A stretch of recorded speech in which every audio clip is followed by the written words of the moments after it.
بسم اللہ الرحمن الرحیم۔ السلام علیکم ورحمۃ اللہ وبرکاتہ۔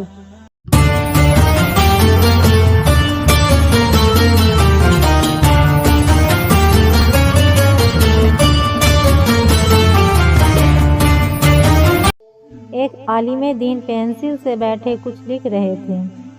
ان کا بیٹا قریب آیا اور توتلاتے ہوئے دریافت کیا، بابا جان آپ کیا لکھ رہے ہیں؟ عالم دین نے مسکراتے ہوئے اپنے بیٹے سے فرمایا، بیٹا میرے لکھنے سے بھی زیادہ اہم یہ پینسل ہے جس سے میں بیٹھا لکھ رہا ہوں، اور میں یہ چاہتا ہوں کہ جب تم بڑے ہو جاؤ تو اس پینسل کی طرح بنو۔ اس بچے نے تعجب آمیز نگاہوں سے اپنے والد کو دیکھا اور پھر بڑے غور سے پینسل کو گھورنے لگا، اور وہ اس کی کسی ایسی خصوصیت کو تلاش کرنے لگا جس کی بنیاد پر بابا جان اس سے پینسل جیسا بننے کا مطالبہ کر رہے تھے۔ بڑی دیر تک پینسل کو دیکھنے کے بعد اسے کوئی ایسی چیز نظر نہیں آئی جو اس کے ذہن کو کھٹکتی، اور اب بچے سے رہا نہیں گیا۔ آخر کار اپنے والد سے پوچھ بیٹھا، بابا جان اس پینسل میں ایسی کون سی خصوصیت ہے جس کے سبب آپ کی خواہش ہے کہ میں بڑا ہو کر اس جیسا بنوں؟ عالم دین نے کہا، اس پینسل میں 5 اہم خصوصیات ہیں، اور تم یہ کوشش کرو کہ بڑے ہو کر تمہارے اندر بھی یہی خصوصیات پیدا ہوں۔ نمبر 1، تم بڑے بڑے کارنامے انجام دے سکتے ہو، لیکن کبھی یہ مت بھولو کہ کوئی ہاتھ جو تمہیں چلا رہا ہے اور تم سے یہ کارنامے کروا رہا ہے، اور وہ اللہ تعالیٰ کا دست قدرت ہے۔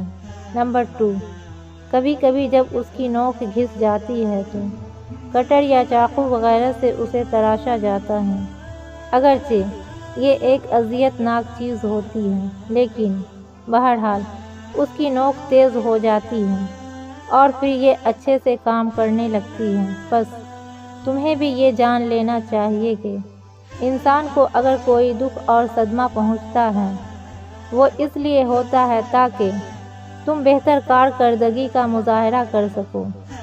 نمبر 3، پینسل یہ اجازت دیتی ہے کہ اگر کچھ غلط تحریر ہو جائے تو تم ربڑ سے اسے مٹا کر اپنی غلطی کی اصلاح کر سکو۔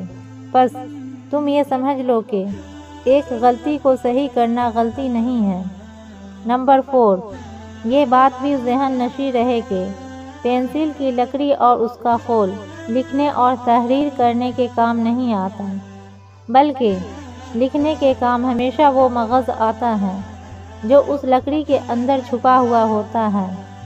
بس ہمیشہ تم بھی اس چیز کا خیال رکھو کہ تمہارے جسم کی کوئی حیثیت و اہمیت نہیں ہے، بلکہ اس کے اندر چھپی تمہاری روح اور ضمیر قدر و قیمت والا ہے، جسم نہیں۔ نمبر 5، پینسل جب کچھ لکھتی ہے تو اپنے کچھ نقوش کاغذ پر چھوڑ دیتی ہے جو مدتوں بعد کاغذ پر دیکھے جا سکتے ہیں۔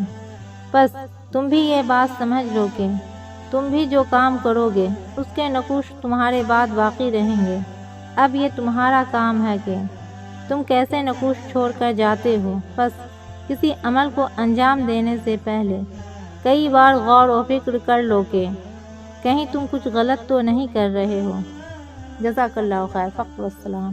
ہدایت چھایا ہے، ہادی عالم آیا ہے۔